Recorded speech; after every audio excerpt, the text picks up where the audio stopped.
a todos. Vamos começar a nosso sexto encontro desse projeto piloto, certo?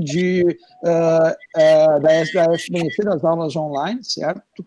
Então, é só para mostrar para vocês que todas as aulas, então, estão sendo gravadas e postadas, tanto no nosso site da SBNC, certo?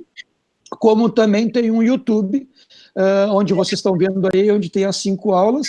Novamente eu falo, o Paulo não estava outra vez, a primeira aula que está na direita, lá que eu aparecendo, na verdade, era o Paulo que estava dando aula, não era eu, né?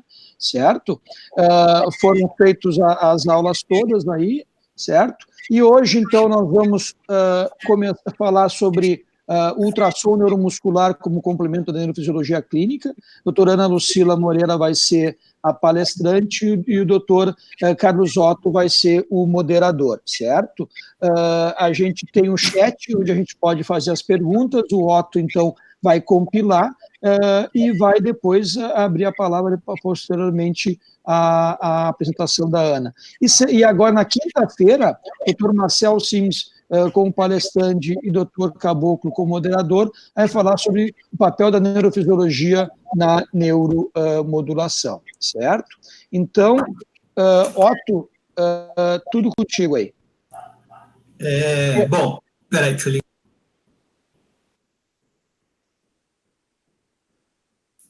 Estão me ouvindo? Bom, rapidamente, acho que a doutora Ana Lucila dispensa apresentações, né? Foi ex-presidente da Sociedade Brasileira de Neurofisiologia Clínica.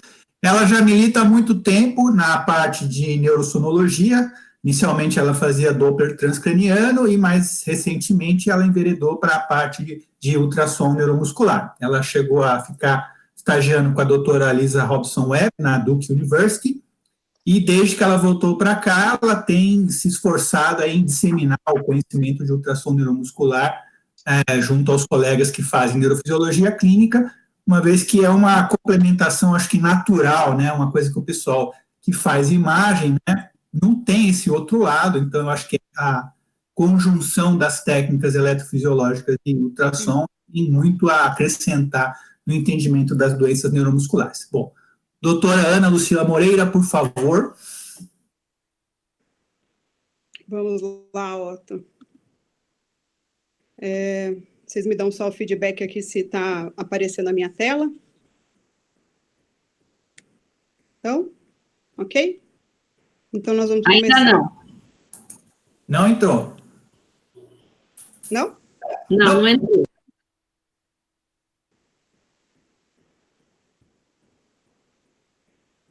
Vou voltar lá.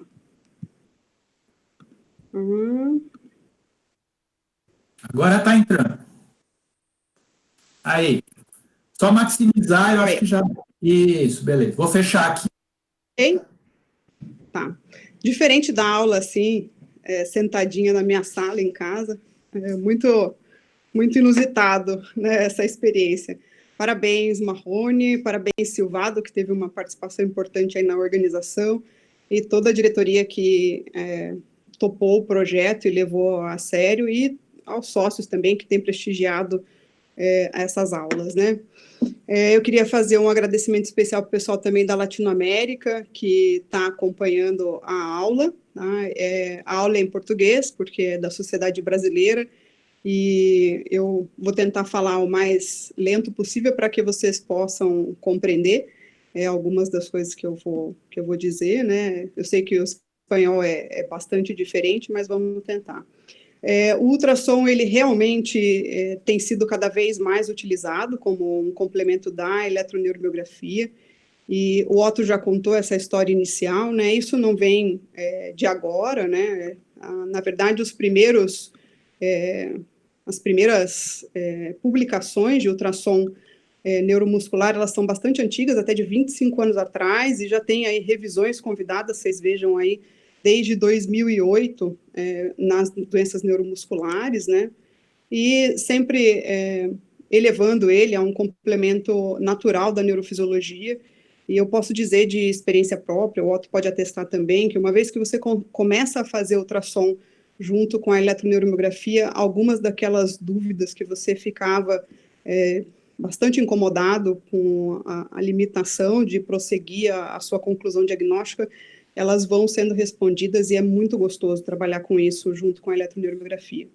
Então, nesse artigo aqui, que também é de 2008, né, ele fala que o ultrassom muda o diagnóstico diferencial do clínico, né, e o manejo do paciente em um grande número de apresentações atípicas, né, e ele auxilia em uma série de informações que você pode dar para o médico que solicitou o exame, para o cirurgião que vai planejar um tratamento cirúrgico, e que ele não teria essa informação tão facilmente, junto com o ultrassom sendo feito junto com a eletroneuromiografia, você já fornece muitos desses dados na hora que você faz a avaliação neurofisiológica. Na clínica, isso já é uma rotina, então a gente já faz a eletroneuromiografia junto com o ultrassom desde que eu comecei a trabalhar com isso, né? No começo eu fazia muito para aprender, hoje em dia já faço bastante como trabalho mesmo, né? Já tenho um número de pessoas grande que me manda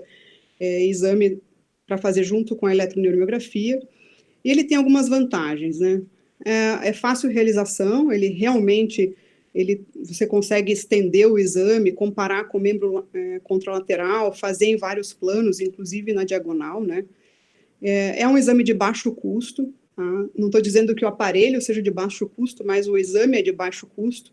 Ele é não invasivo, ele pode ser feito à beira de leito, ele permite uma avaliação bastante dinâmica, não tem efeitos colaterais, e ele pode ser feito em pacientes com implantes metálicos, com dificuldade até para posicionamento na ressonância, ou até que não possam se submeter por outros motivos, como obesidade mórbida, por exemplo.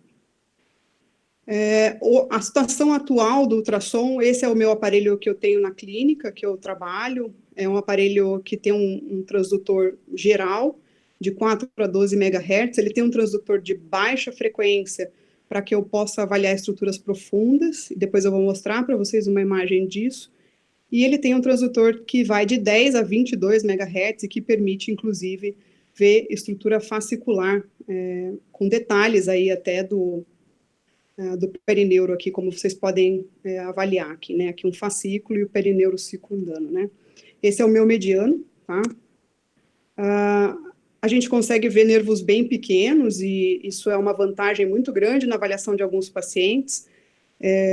Esse é um exemplo, por exemplo, nervo vago, esse é o meu nervo vago, tá, que tem 2 milímetros quadrados, e esse é o nervo vago de um paciente que foi fazer exame na clínica com uma síndrome de Guillain-Barré, com 6 milímetros quadrados, ele está aumentado, e esse tipo de dado, ele é um dado que permite já você mostrar para o médico que pediu o exame que esse paciente está em risco de instabilidade respiratória e que ele vai ter que ir para uma UTI logo em breve, tá? Então, os pacientes que têm aumento do nervo vago e que estão sendo avaliados por síndrome de Guillain-Barré, você já pode fazer esse aviso de que esse é um paciente de risco, de alto risco para internamento em UTI e assistência ventilatória, tá?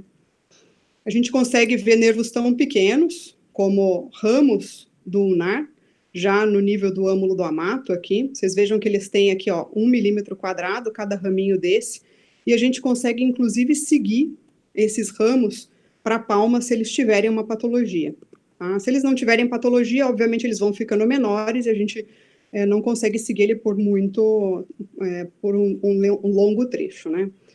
Esse é o nervo sural, tá, avaliado com ultrassom de alta frequência, do lado da veia safena parva, e vocês veem que nessa imagem, mesmo não dando um zoom na imagem, vocês veem bastante detalhe fascicular, e fazendo um detalhe aqui da imagem, vocês podem analisar a estrutura interna do nervo e ver a homogeneidade dos fascículos e dá bastante informação de como esse nervo está, né? No âmbito da patologia, isso é bastante importante, tá?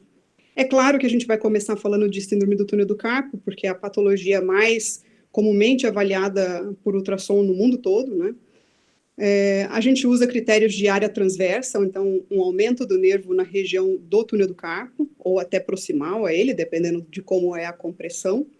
E esse aumento, ele segue alguns cutoffs que variam de laboratório para laboratório, e isso se explica até por diferenças nas máquinas, na resolução das máquinas de ultrassom, às vezes diferença de técnica, embora isso seja ruim, né, mas pode haver, e diferença, inclusive, de estatura dos indivíduos e de peso, de composição corporal. Tá? Mas é claro que quando você pega, por exemplo, um nervo mediano como esse aqui, com 27 milímetros quadrados, no canal carpiano proximal, você já sabe que isso está alterado, então a gente não precisa de cutoff nenhum nesse tipo de paciente, por exemplo. Tá? A gente precisa naqueles pacientes que são limítrofes.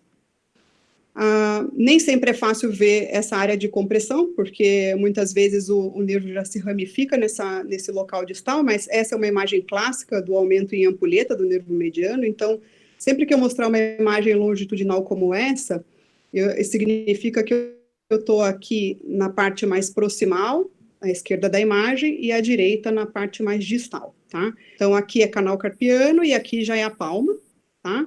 Com todo o coxinho aqui da palma em cima desse nervo, ele está comprimido aqui, é visivelmente comprimido, e é muito fácil a gente fazer análise desse nervo com essa imagem, né? Então, tá aqui os diâmetros AP dele, né? 28 para 17 para 32, né? Com um aumento distal que hoje é bastante conhecido na síndrome do túnel do carpo, tá? Eu fiquei com a Lisa lá na Duke, realmente, né? Ela tem esse trabalho que é bastante importante em síndrome do túnel do carpo. E a gente, na neurofisiologia, usa isso bastante, então, a área transversa no pulso, sobre a área transversa no antebraço, mais ou menos 12 centímetros proximal, mas vocês vão ver que fazer 12, 14, não tem muita diferença, porque o nervo mediano no antebraço, ele tem uma medida bastante estável, durante um longo trecho, tá? Essa medida relativa, maior do que 1,4, ela sinaliza, maior ou igual do que 1,4, sinaliza o síndrome do túnel do carpo, e ela é bastante importante para nós, porque ela exclui essas variabilidades aí de altura, de peso, né, de índice de massa corporal, que poderiam alterar o nosso cutoff, tá? Então, ela passa a ser bastante mais sensível. No trabalho que ela fez com um banco de dados que eu tive acesso até, com 1.021 pacientes, e ela selecionou pacientes com diagnóstico positivo de síndrome do túnel do carpo na neurofisiologia, e teve uma sensibilidade de 100%. Tá? Só como um esclarecimento de como o nervo aumenta de volume, às vezes isso é meio confuso para as pessoas, né? No momento que você faz uma compressão, existe um aumento normalmente do nervo proximal e às vezes até distal também, dependendo do compartimento em que você avalia esse nervo, se ele tem complacência ou não, tá? Com a compressão nervosa, existe o desenvolvimento de um edema intrafascicular, que vai fazer com que aumente a pressão naquele compartimento fechado, que é o nervo, tá? O endoneuro, ele não tem drenagem linfática, o perineuro forma uma barreira hematoneural, e isso ocasiona o aumento de pressão intrafascicular e faz uma lesão fascicular, tá? Conforme isso se equilibra numa compressão crônica, e crônica eu estou dizendo aqui de 4 horas, tá? Existe um dano axonal e uma falência da barreira perineural, tá? E existe um certo equilíbrio da pressão intrafascicular, mas ele não volta ao normal, ao nível normal, tá? Esse é um trabalho de 1983, e ele mostra nessa análise de ciático em ratinhos, como se comportam aqui os fascículos antes da compressão, né? Qual a imagem deles antes da compressão, 1 hora após a compressão, e 24 horas após uma compressão que foi só por 4 horas, tá? Então, isso aumenta a quantidade de líquido aqui dentro do nervo, e por isso ele fica mais hipoecogênico ou mais escuro, tá? Como vocês vão ver. Existem sinais bastante precoces de alteração desse nervo, então, mesmo às vezes com a neurofisiologia estando normal ou limítrofe, num caso bastante inicial, a gente já consegue ver esse tipo de alteração, que é o epineuro espessado e hiperecogênico aqui, pré-compressão, tá? E o aumento do nervo aqui com hipoecogenicidade e perda desse padrão fascicular, tá? Outras coisas que a gente precisa avaliar no nervo mediano, no caso de fazer cirurgia endoscópica, principalmente, é necessário avaliar a presença de artéria mediana persistente, que é esse pontinho pretinho aqui que está no meio dessas duas partes de um nervo mediano bífido. Esse nervo está bem normal, então 7 e 2 milímetros quadrados, a soma dele dá uma área de 9 milímetros quadrados, Ele está bastante normal, eu só trouxe ele por causa da artéria, e a artéria é pequenininha, às vezes ela põe uma dificuldade grande para a gente no Doppler para avaliar se tem fluxo ou não, mas com um transdutor de alta frequência, aqui a gente está com 22 MHz, a gente consegue ver o fluxo nessa artéria. Então, isso é importante porque é uma causa, às vezes, de acidente durante o procedimento cirúrgico. E, por esse motivo, hoje, nos Estados Unidos, é muito difícil alguém ir para um procedimento do túnel do carpo, de descompressão do nervo mediano, sem fazer uma análise com ultrassom prévio. Também é importante nos pacientes pós-operatório, que voltam a ter sintomas. Então, esse é um paciente que tem a síndrome do túnel do carpo, o nervo está bastante aumentado, o epineuro está bastante branco aqui, hiperecogênico, né? E vocês veem nessa faixinha escura que está aqui sendo mostrada na ponta do meu laser aqui, isso é o retináculo dos flexores, tá? E aqui os tendões, tá? Esse caso aqui não foi operado, e essa mesma paciente, na mão esquerda, ela tinha sido submetida à cirurgia e voltou a ter sinais clínicos de síndrome do túnel do carpo algum tempo depois. E aí você vê aqui o retináculo dos flexores, aqui hipoecogênico, e nessa região aqui, uma área que tem uma característica diferente do retináculo hipoecogênico normal, ela é mais branca, mais heterogênea e mais engrossada. Isso é uma fibrose que fez aqui, levou à formação de um neorretináculo, tá? E a paciente desenvolveu novamente a compressão do nervo mediano e os sintomas de síndrome do túnel do carpo. Lembrar que existem casos atípicos. Esse é um paciente que tinha uma condução sensitiva sem potencial no mediano, uma condução motora com latência distal motora normal, com amplitude reduzida do potencial motor em relação ao outro lado, e com um padrão neurogênico na agulha. E essa não é a evolução esperada de alterações da síndrome do túnel do carpo. Eu precisava de uma latência prolongada para justificar esses outros achados, né? E no ultrassom, a gente pôde verificar que ele tinha um amartoma fibrolinfomatoso aqui no pulso. Então, vocês veem o tamanho dos fascículos desse nervo, né, bastante aumentados, uma parte aqui um pouquinho menos afetada, e como característica do amartoma fibrolipomatoso, tecido de sustentação bastante hiperecogênico e espessado dentro do nervo, né? Esse nervo tem 75 milímetros quadrados no pulso, tá? E esse é um outro caso também com sintomas de síndrome do túnel do carpo, sensitivos, mas com uma condução normal, e que mostrava denervação no flexor radial do carpo na agulha. Tinha um amartoma também fibrolipomatoso no antebraço, deslocando a massa muscular. E essa paciente, logo depois eu vou mostrar para vocês, ela tinha um acometimento extremamente específico de alguns fascículos, tá? Então, o amartoma lipofibromatoso, ele é bastante comum do nervo mediano, né? É uma localização bastante comum, e com ultrassom a gente vê isso bem facilmente. E esse é um caso extremamente difícil da gente ver, mas é uma paciente que tem o nervo mediano completamente normal aqui, ele está no meio aqui dos tendões, no canal do carpo, e pinçando o flexor, o retináculo dos flexores dela, tinha um ramo que fez um neuroma dentro do retináculo dos flexores. Então, com esse tipo de transdutor, veja, com 12 MHz nesse aparelho, eu consigo ter esse tipo de diferenciação, e eu posso, inclusive, seguir depois esse neuroma e ver o trajeto dele longitudinal com o transdutor de 22 MHz, tá? Então, provavelmente uma normalidade anatômica, com um ramo que pinça o retináculo e fez um neuroma. Essa é uma outra alteração que a gente tem conseguido avaliar bem depois dessa melhora na tecnologia também. Então, o ramo cutâneo palmar do nervo mediano, que é bem pequenininho, é desse tamaninho aqui, do lado do tendão do flexor radial do carpo e do nervo mediano. Vocês veem aqui o tendão um padrão fibrilário, o nervo um padrão fascicular, tá? E aqui no paciente, o tendão, e a gente não priorizou a imagem do nervo para poder priorizar a imagem do raminho, o raminho aumentado, formando um neuroma. Essa é a imagem longitudinal desse paciente, com um neuroma formando ali no trajeto distal dele na palma. Esse é um outro paciente que a gente viu lá no ambulatório de cirurgia de nervo periférico. Então, tipicamente, é o paciente que já fez até uma intervenção para tratar a síndrome do túnel do carpo e persiste com sintoma de dor na palma da mão, tá, na pele. Você pode também avaliar músculo, né? Aqui o abdutor curto do polegar, e no lado normal e no lado alterado. Então, é uma das ferramentas que você tem, avaliar o território de inervação desse nervo.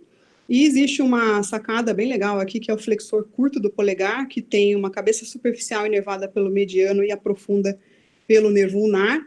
E vocês veem nesse paciente aqui, como a cabeça superficial, que é do nervo mediano, está bastante alterada, e a do nervo ulnar está bastante pretinha, normal, né?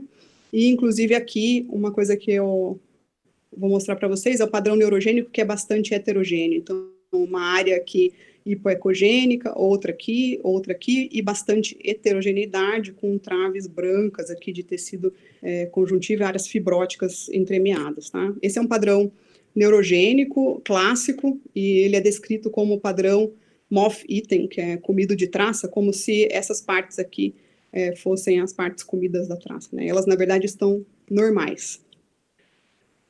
Naquela paciente que tinha um amartoma no antebraço, que eu falei para vocês que eu ia mostrar um comprometimento fascicular bem seletivo, esse é o comprometimento, esse é o flexor curto do polegar dela, a cabeça inervada pelo mediano está super bonita, né? Do ulnar ela não tem problema mesmo, mas olha o oponente do polegar, tá? Bastante alterado. E ela se queixava de uma dificuldade da mão que ela não conseguia definir muito bem. Falando sobre lesão fascicular seletiva, vou continuar com vocês com uma paciente que teve um trauma no antebraço, foi fixada, ela teve uma fratura de ulna, foi fixada, e meses depois começou com uma hipoestesia no território do cutâneo dorsal ulnar, né, no lado esquerdo. Na avaliação eletroneuromiográfica tinha potencial sensitivo ausente do cutâneo ulnar dorsal à esquerda, e presente e simétrico no quarto e quinto dedo, e tanto a parte motora também excelente e simétrica, né? E a gente ficaria aí com o dado eletrofisiológico só com uma lesão do ramo cutâneo dorsal, né? Avaliando com ultrassom, a gente vê o exato momento onde o ramo se junta com o tronco do nervo ulnar, indo de distal para proximal, tá? Aqui tem a artéria ulnar acompanhando ele nesse trajeto distal. E logo em seguida, num trajeto um pouquinho mais proximal, a gente vê o local, exatamente a região ali onde ele faz a entrada na face medial do nervo, formando um neuroma significativo aqui, e que provavelmente é a causa dos sintomas dela, né? É óbvio, né? Então, vocês veem que os outros fascículos continuam trazendo a informação de forma normal, mas que existe um neuroma no nervo ulnar e não uma lesão só do ramo cutâneo ulnar dorsal, apesar de você ter os potenciais normais ali distais, tá? Na meralgia parestésica, por exemplo, a gente pode ver o nervo desde antes do trajeto até um pouco mais proximal, não tão proximal, porque aí intraabdominal a gente não tem esse alcance, né? Mas proximal à espinha ilíaca anterosuperior, e nesse caso aqui com um neuroma bem importante do paciente, né? Ele é bastante hipoecogênico e alargado, e aí o trajeto distal voltando ao normal, e aquele no espaço lenticular ali, entre o tensor da face lata, o sartório e o reto femoral, de uma característica bastante normal, com 2 milímetros quadrados, tá? E você pode também comparar com o outro lado, tá? Não é tão fácil ver o nervo que está normal, às vezes, mas eu consegui fazer a imagem exatamente dessa porção, que era a porção de maior interesse para eu comparar, e do outro lado está bastante normal. No nervo ulnar isso também ajuda bastante, então aqui um nervo ulnar normal, né, estável em todo o trajeto dele aqui, do cotovelo para o canal cubital, entre as duas cabeças do flexor ulnar do carpo, né, e vocês veem que até o padrão fascicular se mantém tudo direitinho, né, e nesse caso aqui, o nervo bastante aumentado e hipoecogênico, antes proximal aqui, a entrada dele no canal cubital, tá, então ele dá bastante informação, e é importante fazer esse exame proximal ao cotovelo. A gente tem que lembrar que nós somos o segundo país no mundo com o maior número de de casos de hanseníase. Então, eu vejo muito o pessoal fazer o exame restrito à água terunar, restrito ao canal cubital e não fazer o exame proximal no braço. Tá? Lembrar que no braço é o lugar onde ele mais acontece, né, o acometimento do nervo pela hanseníase, e ele espessa bastante o nervo, você veja, ele está com 72 milímetros quadrados aqui, com um septo fibroso dentro do nervo, dividindo as estruturas, e vocês podem ver o quão irregular ele é nessa imagem longitudinal, com esses septos, né, e com um espessamento do epineuro bastante evidente aqui, tá? E nesses casos é bastante importante a gente usar o Doppler para avaliar fluxo intraneural, né? Às vezes não o Doppler, o Color Doppler, mas sim o Power Doppler, que é bastante sensível a fluxos de baixa intensidade, mas é necessário dar essa informação porque isso aqui é igual à atividade inflamatória. Tá? Lembrar que isso pode acometer ramos cutâneos pequenininhos, e aí a importância de um bom transdutor, né? Então, essa é uma paciente que tinha uma queixa específica para a face lateral do polegar, tá, do lado esquerdo, e o nervo digital dela, que o ramo digital que vem do radial estava enorme, né, com 5 milímetros quadrados, comparado com o lado normal medial, que é um raminho do mediano com 1 milímetro quadrado, tá? E ela tinha esse nervo aumentado desde lá a face anterior do antebraço, a 9 centímetros proximal ao escafoide, já vinha o aumento do nervo radial, vocês podem ver aqui o radial superficial vindo normal, e de repente tendo esse aumento, com aumento fascicular bastante importante, né? Um espessamento do epineuro aqui bastante evidente, tá? Essa paciente está em investigação por hanseníase. Nos casos de trauma, então, esse é um vídeo que eu vou passar para vocês. Vamos lá. Deixa eu tentar mudar aqui, só para minha seta. Então, esse é um vídeo do nervo ciático. O nervo ciático aqui, ele vai emitir fibular e o ramo tibial. E o fibular vai ficar cada vez maior. Está parado no nervo ulnar da hanseníase aí. Parou com o nervo ulnar da hanseníase? Aqui parou, não sei, não está indo para frente.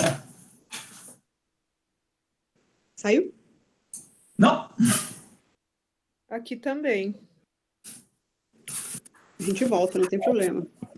A gente Parou nem aqui? viu o radial, só vimos ela parou na hanseníase, aí no ulnar, né? E aí parou. Tá. Vocês estão vendo a transição agora? Não. Não? Então, peraí que eu vou entrar de novo. Entrar de novo, né? Isso, sai, depois entra.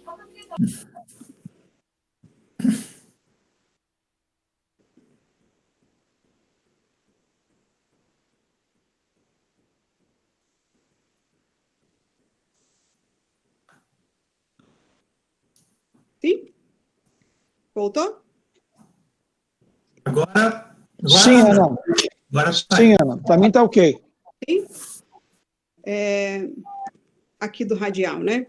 Então, essa é a imagem do radial. Tá? O radial no polegar, aqui na face lateral dele, bastante aumentado em relação ao raminho medial, que é do mediano, né? Ela tinha queixa bastante específica nesse lado, né? E a imagem dele na face anterior do antebraço, 9 centímetros proximal ao escafoide, tá?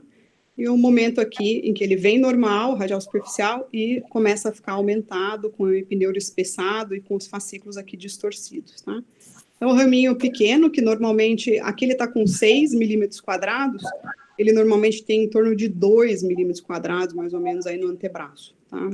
E dependendo da idade do paciente, da ecogenicidade muscular, ele é até difícil de ser localizado.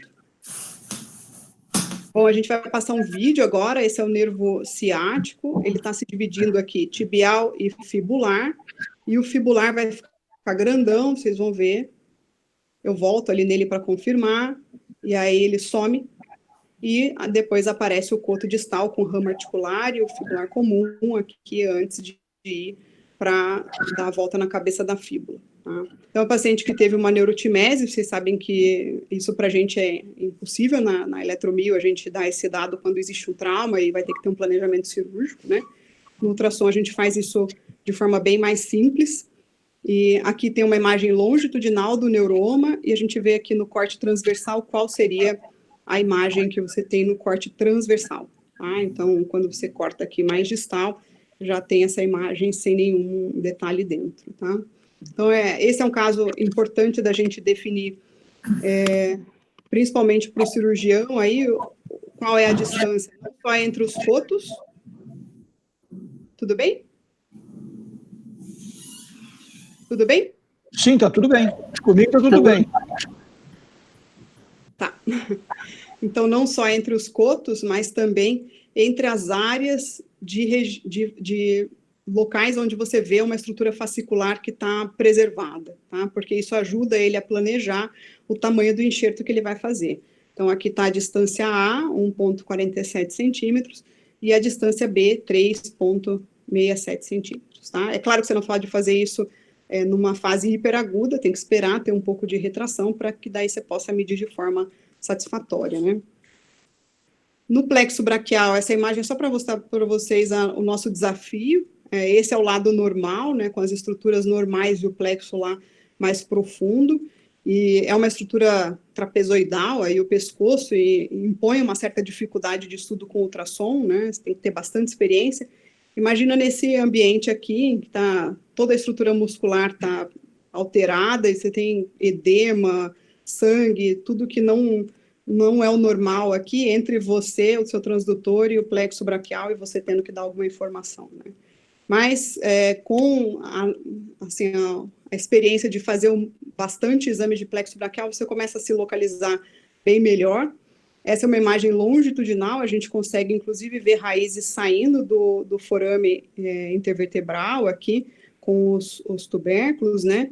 Então, C6, C7, C5 não está sendo vista saindo do forame, mas está ali naquela região, e depois formando aqui, ligando-se com C6 e formando o tronco superior. Então, a gente consegue dar alguma informação sobre essa região, é uma informação limitada, porque aquilo que está para dentro da parte óssea, a gente não consegue ver. Vocês veem aqui os tubérculos, tubérculo anterior e tubérculo posterior do forame aqui de C5, fazendo uma sombra grande aqui no ultrassom, e isso faz com que eu não consiga avaliar nada do que está proximal a esse tubérculo, né? Nesse caso aqui, por exemplo, você vê a raiz hipoecogênica, monofascicular, como é o tradicional, e você simplesmente não enxerga a raiz do lado, que você já fez aqui a teoria de que tem uma avulsão, né? Esse é um paciente com uma avulsão parcial de C7, e com uma pseudomeningocele aqui sendo formada logo depois do forame intervertebral. Essa pseudomeningocele, ela tem um conteúdo líquido e faz um sinal característico aqui no ultrassom, que é um reforço posterior, tá? Isso para quem é ultrassonografista sabe bem o que eu estou falando, né?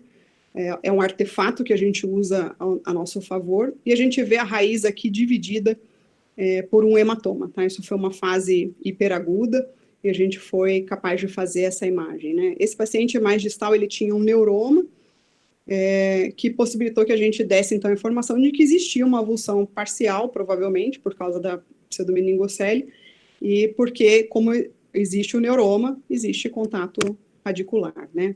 Então, a imagem dele mais distal aqui, tronco superior, tronco médio, principalmente C7, e tronco inferior, né? Então, C7 está aqui, representada aquela normalidade que eu estava mostrando ali para vocês, né?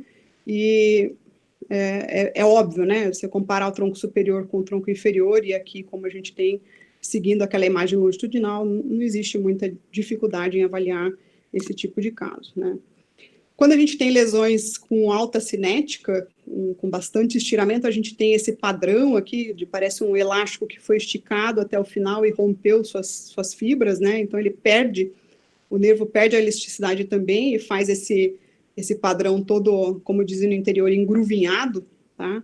E a gente consegue ver isso bem no ultrassom, né? Não só no plexo, mas em outras coisas também, em outros nervos também.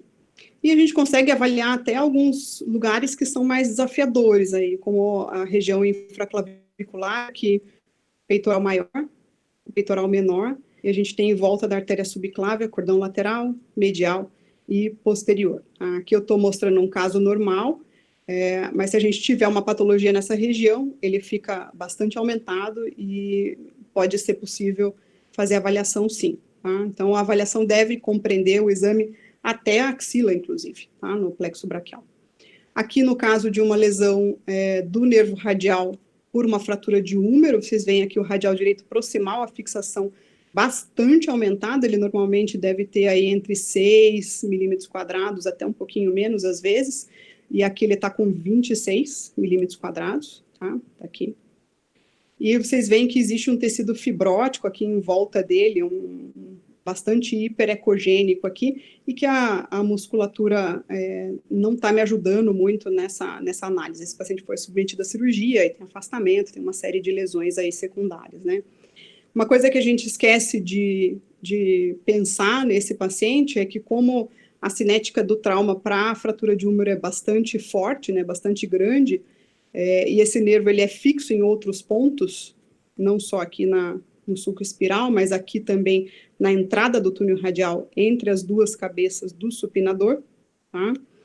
Esse nervo fixo aqui, quando ele sofre um estiramento, ele tem uma capacidade elástica que é limitada, tá? E muitas vezes faz esse tipo de lesão, que é uma lesão por estiramento distal, totalmente distal, a fratura, e que pode complicar o prognóstico também, tá? Então, não raro, essa fratura aqui, esse nervo, às vezes, precisa ser corrigido, se ele for, inclusive, machucado a ponto de ter uma neurotimese nessa região, ou uma axonotimese importante, mas não é raro que a gente tenha também que avisar dessa ocorrência aqui para possibilitar a liberação aqui no túnel radial e melhorar o prognóstico de recuperação desse paciente, tá?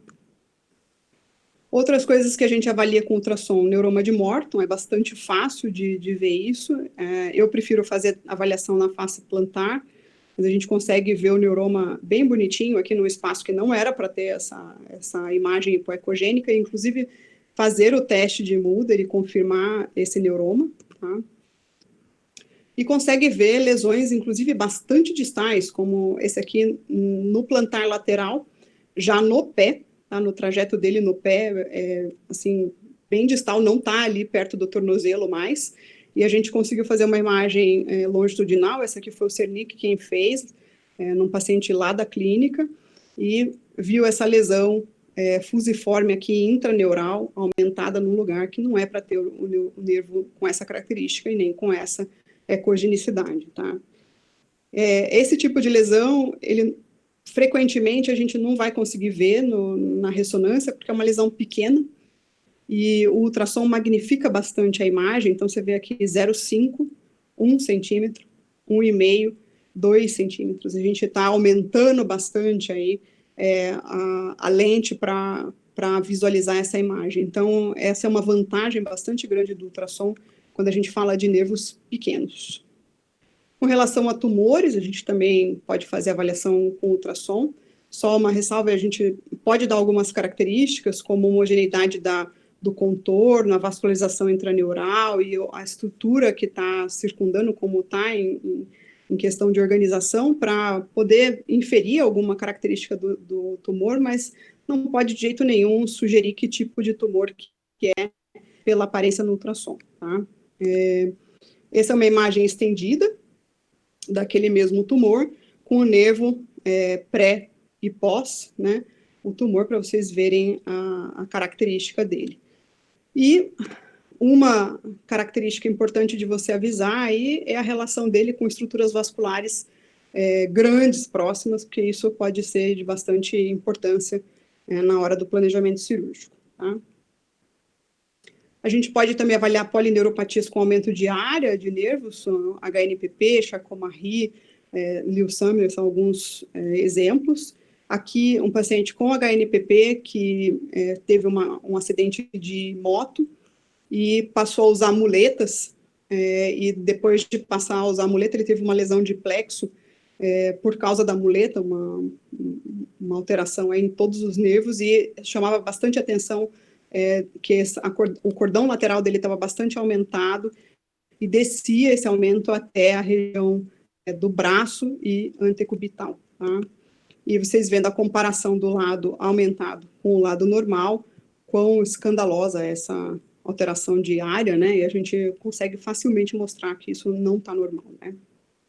E no outro paciente, esse com Lewis Sumner, a gente tinha uma normalidade do radial, eu trouxe para vocês verem a diferença do interósseo posterior passando aqui entre as cabeças do supinador e do interósseo posterior alterado, tá, bem aumentado, como é fácil a gente enxergar esse tipo de alteração nesse paciente.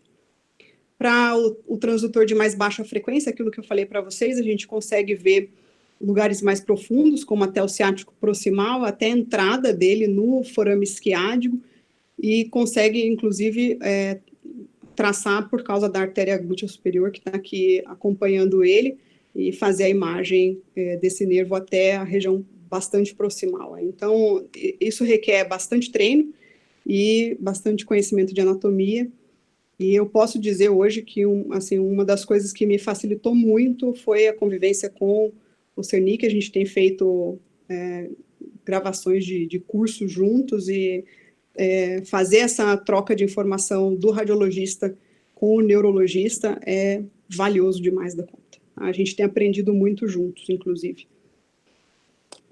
Nas miopatias, então, eu participo do ambulatório de miopatias lá da USP, e cada vez mais a gente tem descoberto o ultrassom como uma ferramenta valiosa na avaliação clínica desses pacientes, principalmente naqueles em que são uma apresentação atípica, como esse, por exemplo, tá, com reto femoral completamente normal e alteração no vasto intermédio e no vasto medial, e você já consegue traçar alguns padrões para tentar colaborar com a investigação desse paciente, né? Nesse aqui, uma miopatia por colágeno 6, então tem esse padrão de rocambole aqui, que a gente pode detectar em alguns estágios da doença, né? E também você ajuda bastante no diagnóstico clínico e no começo da investigação, da confirmação diagnóstica, né? E a gente pode fazer avaliação, inclusive, quantitativa desse músculo, tá? Usando o programa de computador que faz a avaliação quantitativa numa escala, um histograma de preto e branco, tá?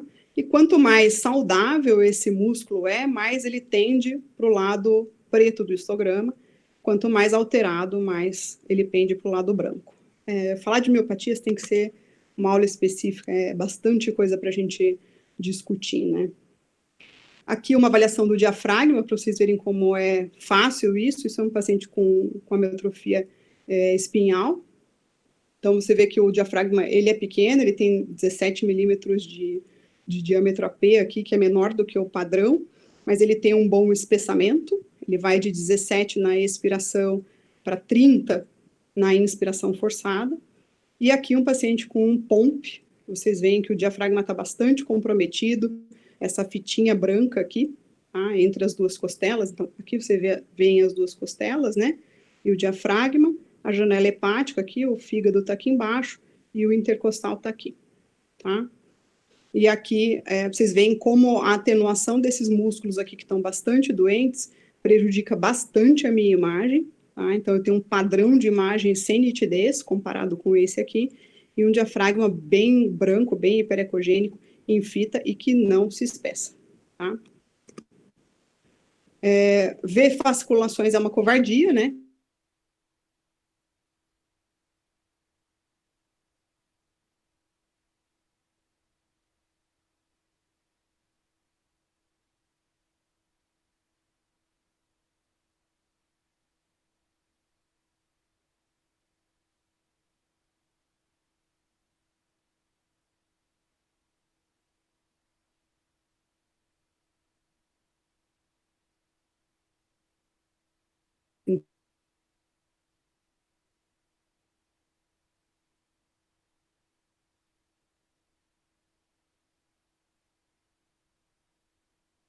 No diagnóstico, né?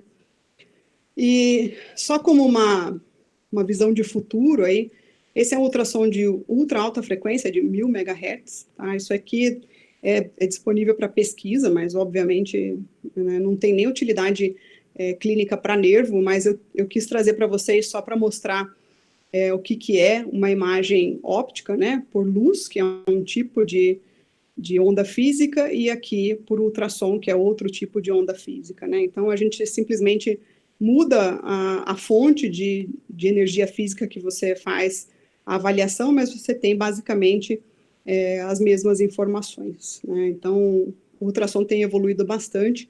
Hoje, como ele está com o aparelho como eu tenho, por exemplo, ele já permite fazer bastante coisa, vocês viram aí o tanto de coisa que tem sido feito, e ele não está mais com o valor que era quando eu comecei a fazer ultrassom, que era bastante inibidor, vamos dizer assim.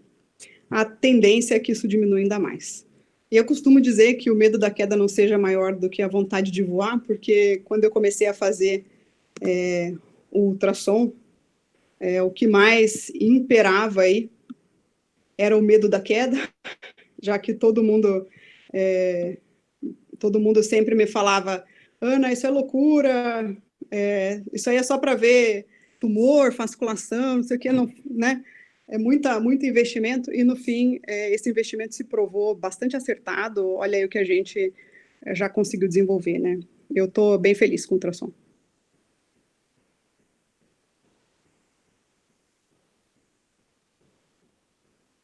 Otto? Alguém tem alguma pergunta específica? Senão eu vou fazer. Eu acho que no chat a coisa não andou muito, não. Bom, eu queria fazer uma pergunta, assim, acho que é mais principalmente quem não está fazendo, né? Um roteirinho aí, o que você acha? Como começar a fazer, né? Qual que é o caminho para, enfim, perder o medo da queda aí, para começar a entrar na coisa sem se arrebentar muito, onde você recomenda que a pessoa estude, o que você acha que é interessante começar? A gente sempre recomenda, isso existe publicado até, Otto, tem um artigo do Maçonevo que divide, né, como básico, intermediário e avançado. E, obviamente, se você for pro avançado direto, você vai quebrar a cara, não tem jeito, né?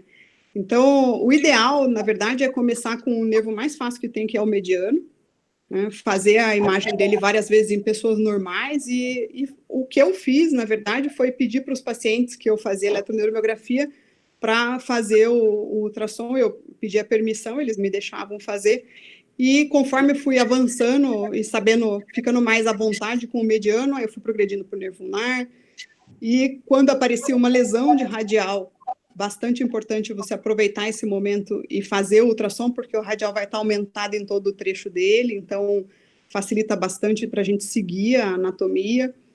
Por último, eu acho que depois que você terminou os nervos do braço, mais os troncos principais aí você vai para a perna, porque perna é um pouquinho mais complicado que braço, tá?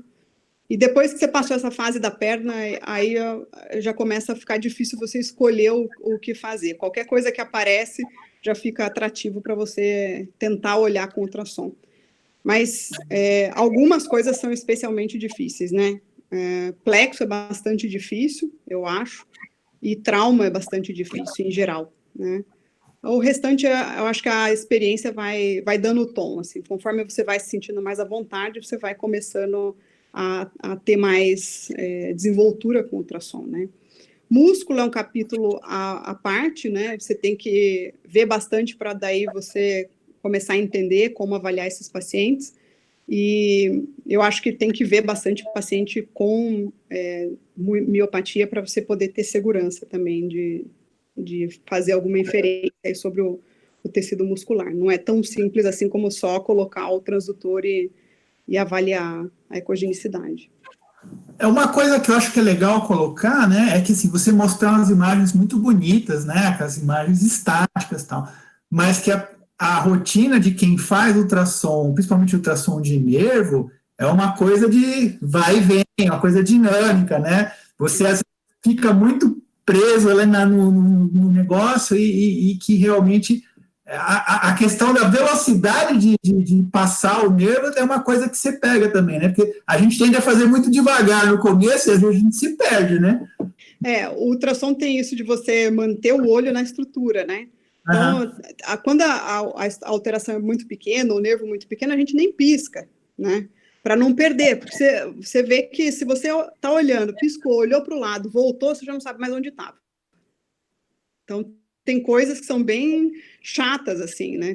Você aprende a fazer esse detalhe, mas, no geral, e você deve fazer isso, quando a gente começa, por exemplo, a fazer um exame de nervo mediano, a primeira coisa que eu faço é ponho o gel em tudo, e eu vou até lá em cima rapidinho e volto para eu ter um panorama geral de tudo que está acontecendo, porque depois que você começa a ficar mais à vontade, isso já te dá todo o teu planejamento, né? Você já sabe aonde você vai perder tempo e o que você vai procurar no resto, né? Então, esse vai e volta assim rápido, ele às vezes te faz ver o nervo muito melhor, inclusive. O desafio aí é, por exemplo, radial. Radial tem um trajeto totalmente, né, cheio de curva, tal. Então aí você não consegue fazer igual no mediano, né? Você sobe e desce super rapidão. Quem queria fazer pergunta? Posso perguntar? Uma coisa sobre CIDP, né? Alguma coisa que é difícil, às vezes, né? Fechar critério, né? A gente tem feito alguns casos e tem ajudado bastante, né? Esses pacientes que têm um quadro mais axonal, lesões mais antigas. Principalmente os aumentos proximais, né, Otto? E nesse caso aí, o mediano e as raízes cervicais são bastante importantes no CIDP. Então, às vezes você não tem aumento nos outros nervos e você se frustra procurando outros nervos, mas quando você procura o mediano proximal e vai ver raízes, aí você vê aumento. Existe até já trabalhos bem confiáveis com áreas seccionais já padrão de raízes, que são bem estáveis, assim. Se você analisar os pacientes que a gente tem visto, por exemplo, de plexo, ele obedece bastante bem àquela área seccional ali do normal. Posso perguntar? Sim. Claro. Ana, primeiro, muito boa aula, muito clara, né? É o Wilson que está falando. Oi, Wilson. Assim, eu queria perguntar, você disse no início da aula que um nervo espessado na síndrome de Guillain-Barré estava associado aí com um mau prognóstico, né? Que o paciente ia para a UTI, né? Aí eu queria te perguntar qual que é a correlação que existe entre a hipertrofia do nervo aí, né? O diâmetro do nervo e a função, né, fisiológica do potencial de ação do frênico e também com a função respiratória. Porque a gente tem 2 trabalhos, né, que a gente estudou em pacientes com Charcot-Marie, né, e a gente vê que as raízes, às vezes, proximais estavam bem espessadas, mas o músculo estava muito pouco desnervado. E outra coisa na hanseníase, né, até a gente terminou o trabalho fazendo essa conclusão assim, né, que às vezes, na hanseníase, a gente tinha nervo que parecia normal, mas a neurofisiologia era muito alterada. E às vezes tinha nervo que era muito espessado e a neurofisiologia clínica era toda normal. Então, assim, como é que a gente vai, assim, se você conhece algum estudo correlacionando, então, a anatomia com a fisiologia na síndrome de Guillain-Barré? A fisiopatologia disso? Não da fisiopatologia, não esse estudo assim como você está dizendo, né? O negócio do Guillain-Barré é que é uma alteração muito aguda ali que você tem que ver, né? E o espessamento do nervo, ele se correlaciona com a atividade inflamatória do nervo. Agora, no ambiente mais crônico, aí, como o CIDP, como você falou, no Charcot-Marie mais axonal, por exemplo, ou até mesmo na hanseníase, você não tem essa correlação tão marcada entre função e o espessamento do nervo. Tá? Então, por isso, por exemplo, CIDP é uma coisa que às vezes frustra a gente, e a gente tem que ir lá para a raiz para poder conseguir ver algum aumento de área. No Guillain-Barré, esse aumento, ele é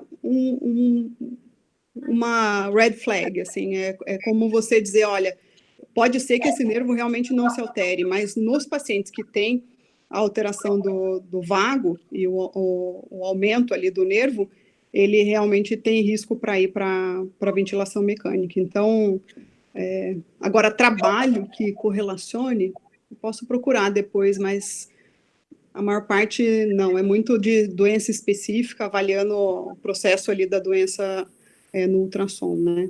Você conhece, Otto, alguma coisa? Eu acho que assim, o conceito principal é o que o Wilson colocou, também você colocou, né? São informações complementares. Então, enquanto a função, a neurofisiologia te dá uma ideia de função, a parte morfológica te dá um aspecto que às vezes não tem correlação. E uma coisa que você fala e que a gente vê, e eu gosto de falar muito isso, né? Que é, pessoal, os meus residentes até brincam que é a primeira lei de Otto, que nervo não é cano, né? Quer dizer, acha uma lesão do interósseo, é uma neuropatia do interósseo anterior. a gente vê que a maioria dos neurônios das alterações de interócito anterior não é no interócito anterior coisa nenhuma, no mediano Lá lá em cima. Então, assim, a gente está mudando esses conceitos. Então, você pode ter uma lesão proximal que se manifesta de uma distribuição fascicular e cuja apresentação clínica ela é distal e específica. Só que você vai ver, a lesão está em outro lugar, não tem nada a ver com aquilo que você está imaginando. Então, são informações complementares, né? Isso já tem alguns artigos de cirurgia de nervo periférico, né, Otto, antigos, falando exatamente dessa distribuição que lembra uma lesão de nervo periférico, mas que a lesão pode ser fascicular muito mais proximal, né? A gente tem visto isso, né? Posso fazer uma pergunta? Claro. Seguinte, para quem não faz esse tipo de coisa, nos casos apresentados, assim, vocês já estavam discutindo exatamente isso que eu tinha perguntado, né? A comparação da eletromiografia com a eco, se teve uma modificação, no final das contas, no laudo, certo? Eletromiográfico, 1. E 2, quando realmente a gente tem que fazer uma eco, certo? Em todos os pacientes, eu estou com tudo do carpo, estou lá, totalmente claro, ou uma plexopatia totalmente clara, uma radiculopatia, sei lá, outra, ou até mesmo uma miopatia, quando realmente eu vou ter que fazer. Eu entendi o que vocês estão falando agora, essa parte do interósseo, ok, legal, bacana, isso aí me convenceu. Agora, nas outras, na maioria das vezes, quando a gente realmente tem que fazer? Você, Otto, eu? Bom, eu posso te rebater a pergunta, vai ficar pior, né? Mas a verdade, você está me perguntando, um paciente com túnel do carpo que está óbvio, precisa fazer ultrassom? A resposta pode ser o contrário. Por exemplo, um paciente que tem um espessamento de 20 precisa fazer eletromio, entendeu? Porque, na verdade, as duas coisas vão te dar informação, tá certo? E a tendência, eu acho, que é o contrário, né? Porque é um exame menos invasivo, em termos de sensibilidade e especificidade é muito parecido, tá certo? Então, assim, eu acho que, na verdade, a gente está numa fase que provavelmente vai mudar um pouco a nossa especialidade. De que algumas coisas que a gente hoje faz, como o nosso arroz e feijão, túnel do carpo, talvez não seja mais o nosso arroz e feijão, ou pelo menos não da forma que a gente faz hoje. Talvez o ultrassom ganhe muito espaço nisso daí. Isso aí já tem há bastante tempo já vindo, né? Para que eu vou fazer uma eletromiografia num cara que eu estou vendo que tem uma miopatia clara, ou tipo um típico de Duchenne? Muitas vezes eu não fiz. Quando vem de outra pessoa que me manda, bom, tudo bem, o cara mandou eu vou fazer, ok, eu vou fazer. Agora, meu paciente eu não vou fazer. Então, só de novo, para quem é leigo no assunto, quando é que eu realmente vou... Vamos lá, nós estamos parados no nosso consultório, alguém pediu para fazer o exame, certo, de eletroneuromiografia, e tu tens a possibilidade de fazer junto o eco. Quando é que eu vou realmente necessitar, puxa vida, realmente isso aqui vai me ajudar bastante? Entendeu? Eu não estou falando contra, muito antes, pelo contrário, eu quero aprender, tá? Tá, eu vou te dar duas respostas aí. Uma é do médico que pediu o exame para mim. Aqui em Campinas tem acontecido isso, de me pedir exame e pedir ultrassom junto. Tem algumas patologias que o médico já sabe que ele quer um ultrassom junto, né? Uma lesão traumática de nervo, por exemplo, ele já me diz, Ana, faça ultrassom e me diga tudo que você tem que me dizer aí, porque eu vou abordar, tá? E isso, nesse ambiente, é bem claro para ele. Nos outros diagnósticos, o que eles dizem para o paciente, e colocam inclusive no pedido, se for necessário, faça ultrassom. Porque conforme você faz a eletromio, muitas vezes você sente a necessidade de informações complementares. Do ponto de vista legal, hoje, o que eu falei para vocês, nos Estados Unidos, ninguém faz uma intervenção para a síndrome do túnel do carpo sem fazer um ultrassom antes, porque você pode realmente ter complicações, né? Nos casos atípicos, é sempre bem-vindo fazer um ultrassom, tá? Então, toda vez que a informação não fecha com a neurofisiologia, a gente pode procurar essa informação no ultrassom. Não estou dizendo que 100% das vezes eu vou responder a sua dúvida, mas ele ajuda num grande número de casos, tá? E nas miopatias, por exemplo, a gente tem feito, paciente criança que vem fazer eletroneuromiografia, eu não faço agulha sem antes olhar com ultrassom, porque eu planejo o meu estudo e diminuo bastante o estudo com as imagens de ultrassom, com os achados de ultrassom. Aí a eletromio, ela ficou mais para me dar as informações informações que o ultrassom não me dá mais, né? Ela não vai me dizer, é miopatia ou é um processo neurogênico, mas ela vai me dizer se tem atividade espontânea, se tem alguma descarga, e isso o ultrassom não pode me dar, tá? O mais importante disso é que, conforme a gente começa a ter essa ferramenta disponível, você vai recorrendo a ela mais frequentemente. Então, é uma mudança que acontece na sua prática, quando você começa a poder fazer esse tipo de análise. Tá? Obrigado. Otto, tem uma pergunta ali do Arthur. Dá uma olhadinha, por favor. Desculpa, a gente parou de rodar aqui, perdão. Deixa eu ver aqui. Então, elastografia, isso é uma coisa... Você quer falar, Ana? É um pouco decepcionante, né? Elastografia tem uma aplicação, por exemplo, para fígado, é excelente, né? Para você ver a qualidade de nódulos no fígado. Mas por quê? Porque você tem uma massa de tecido que tem toda ela quase a mesma característica de impedância, né? Essa é uma de resistência, esse é um conceito que para a gente é muito fácil de pensar. E quando você bate com o ultrassom numa área que é diferente, ele volta com um sinal de eco diferente, com uma velocidade diferente. Agora, para nervo, a gente tem muito trajeto de nervo que tem osso perto. E isso atrapalha bastante a elastografia. Para músculo, ela é uma informação complementar em alguns casos, mas não é nada animador também, não. Por enquanto, a gente não tem ainda esse método como um auxiliar para diagnóstico, ainda não. Ana, você quer falar alguma coisa sobre diafragma? Se tem algum critério em termos de ajudar a intubação ou extubação, enfim, no manejo desses pacientes? Então, existe uma facilidade maior de você avaliar o diafragma dos pacientes que estão na UTI com o ultrassom. Obviamente que é muito mais tranquilo você fazer um exame ultrassonográfico do que você fazer a eletromio na UTI, por motivos que todo mundo que faz UTI já conhece, né? Agora, a informação que a gente pode dar é se esse músculo está acometido ou não. E aí isso pode postergar um pouquinho mais, talvez, o investimento na extubação. No momento que você entende que esse paciente está com uma neuromiopatia do doente crítico, você dá um pouquinho mais de tempo para ele se recuperar, a ponto de daí ficar tentando a extubação, né? E também para planejar a tráqueo, porque quando você sabe que aquilo ali está ruim, a qualidade do músculo, ele não tem uma ecogenicidade boa, você sabe que ele vai levar mais tempo para sair do tubo, então você pode já progredir para a traqueostomia. Então, essa é a informação que você consegue dar. Óbvio que o paciente que está em ventilação, você não vai conseguir avaliar espessamento, porque é a máquina quem faz isso para ele. Tá? Então, ele só faz a excursão diafragmática, mas não faz o espessamento do músculo, porque ele não está contraindo voluntário. Se você consegue desligar e o paciente está consciente e ele faz o movimento respiratório, você consegue avaliar se ele tem espessamento suficiente. Mas aí já é o momento que você pode testar clinicamente a extubação, né? Não é mais tão necessário assim o ultrassom.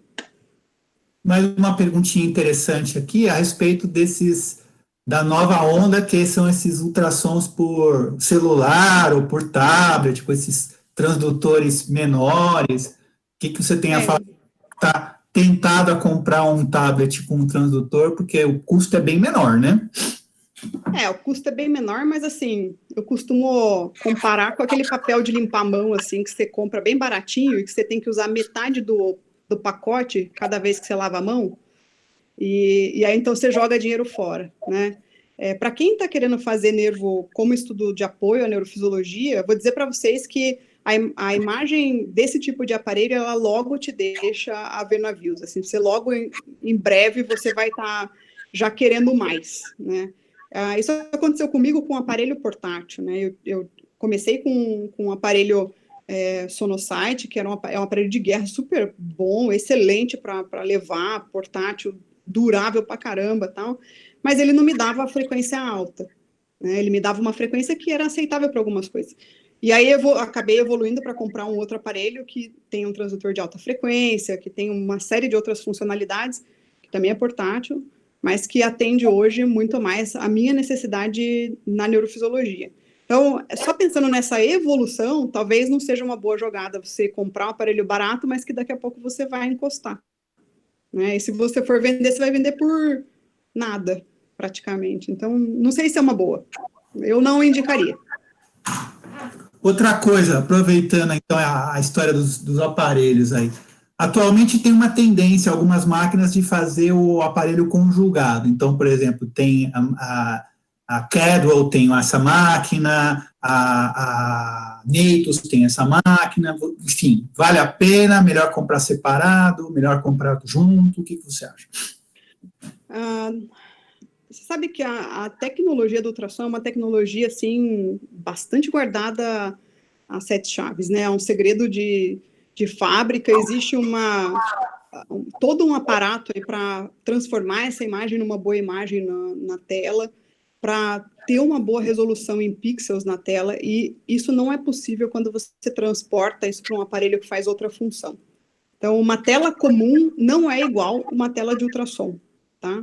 Então, você comprar um aparelho conjugado, talvez ele tenha uma imagem que vai te atender em troncos grandes de nervos, aí, em estruturas superficiais, mas quando você vai precisar ou de uma alta frequência mesmo, aí de 18, 20 MHz, ou você vai precisar de resolução para manter a qualidade de sinal em estruturas profundas, ele não te entrega, tá? Então, de novo, às vezes é melhor você ter um aparelho dedicado com uma tecnologia de resolução de imagem que é bastante específica e já definida há anos, do que você comprar um aparelho conjugado, que, é claro, né, tem lá engenheiros tentando trabalhar com isso para colocar isso conjugado na eletromil, mas eles não dominam a tecnologia como as outras empresas já fazem há muitos anos, né? Então, você vai passar pela evolução junto com eles, é isso que eu posso te dizer. Não sei se eu estaria afim, sabe, de fazer a evolução junto. Eu acho que o custo é muito alto também. Em geral, o custo de você comprar duas máquinas é mais ou equivalente e talvez mais interessante do que você ter uma máquina conjugada que perde também em mobilidade, né? Coisa que o ultrassom tem. Para você ir para UTI e tal, você precisa de uma máquina portátil, né? Hoje a gente tem uma máquina portátil que já diminuiu bastante o valor, né? O preço. Para mim foi uma felicidade quando eu pude comprar essa última. E eu acho que a tendência ao longo do tempo é diminuir ainda mais, porque o point of care, que é esse ultrassom que ele é muito dirigido para uma pergunta clínica, ele está cada vez ganhando mais espaço em todas as especialidades, né?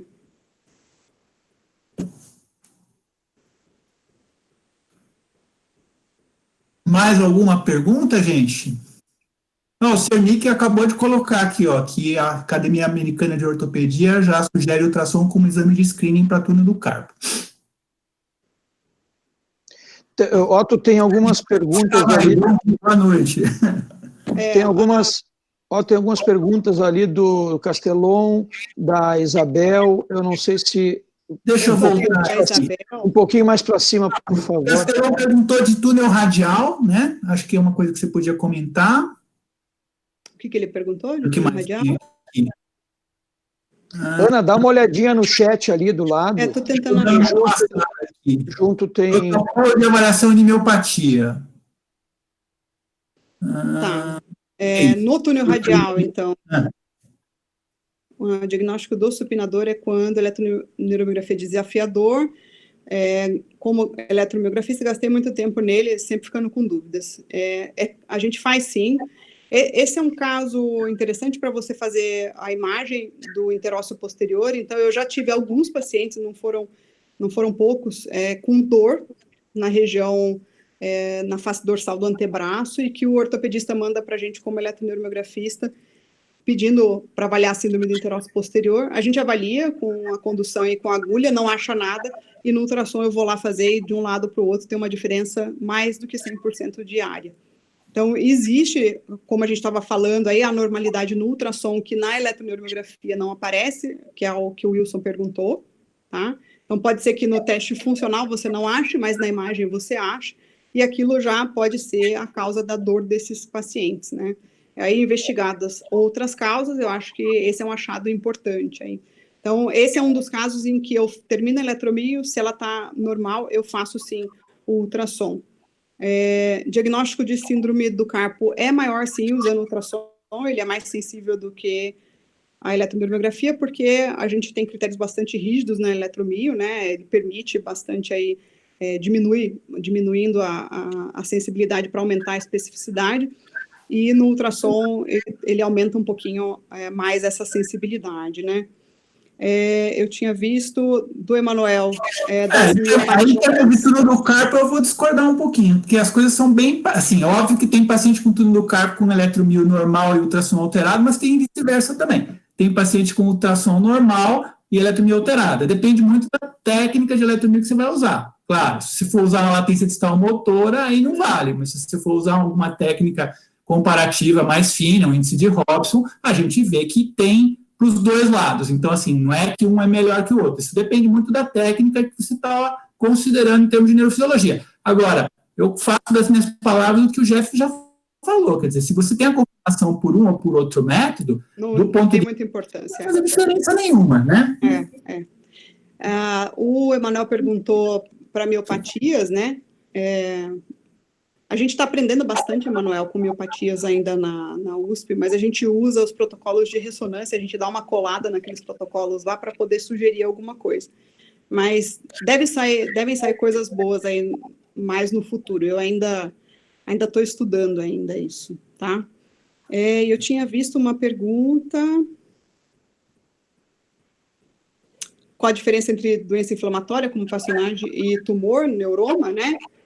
No Fascinagem Turner, pode ser desafiador você achar a lesão do nervo, mas quando você acha no radial, é bastante fácil de achar por causa do trajeto dele. Ele tem essa torção de nervo que é bastante característica, né, e que ninguém conhecia. E ele faz, inclusive, o aspecto em contas, assim, e os fascículos se contorcem dentro do nervo. Então, isso é bastante visível, assim. E o neuroma, você tem uma desorganização interna que é bastante específica do neurônio, é bastante característica. Então, basta que você veja alguns para você já começar a diferenciar ele de um personagem Turner, por exemplo, que não tem essa desorganização tão grande assim interna. O uso de ultrassom no pós-cirurgia do túnel, eu mostrei ali uma formação de neorretináculo, isso é bastante importante, mas como método assim, para a gente fazer segmento seriado precoce, eu não acho que seja necessário. Tá? E tinha uma pergunta...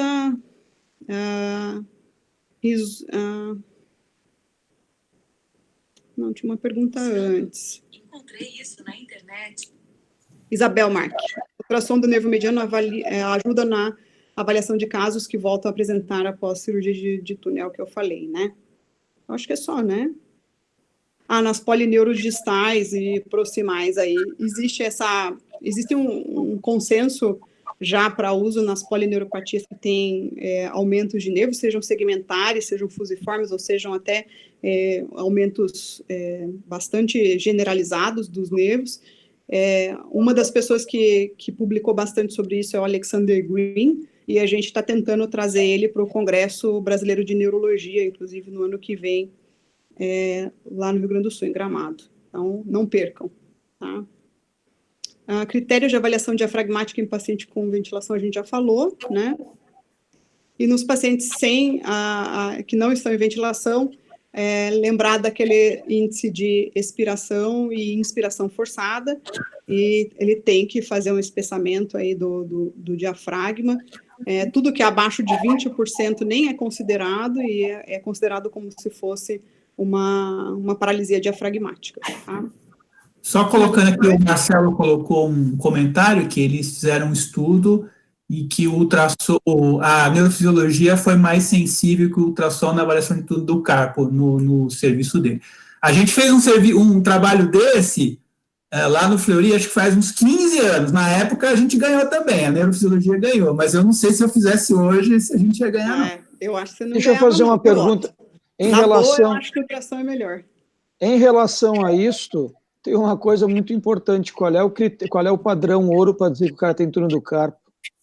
Ah, claro, isso aí faz toda a certo? Ou seja, daqui a pouco tem uma velhinha lá que tem que não tem nada, faz eletromiografia, está uma baita de uma alteração, e ela não sente nada, então, tudo muito bem, obrigado. E aí, vai operar uma mulher dessas, por exemplo, né? Não sei, Não. Mas entendeu? aí vale a mesma coisa, você vai operar Não, eu o sei, doente, você vai pegar o exame, né? não, eu sei disso, mas é que eu estou falando um fator de confusão, né, para os dois lados, né? Às vezes o cara pode, quem é realmente o que vai me dizer isso aqui é túnel do carpo, né? Quando tem essas alterações todas, tu entendeu? Eu acho que foi, Ana, eu não sei como é que nós estamos no Tem horário, uma Sandra, última por favor. pergunta ali só, Ah, tem, tá bom. Já de tá. treinamento de ultrassom, né? A Isso. gente tem feito uns cursos básicos faz, 2 anos e meio? O Otto veio no primeiro até, né, Otto?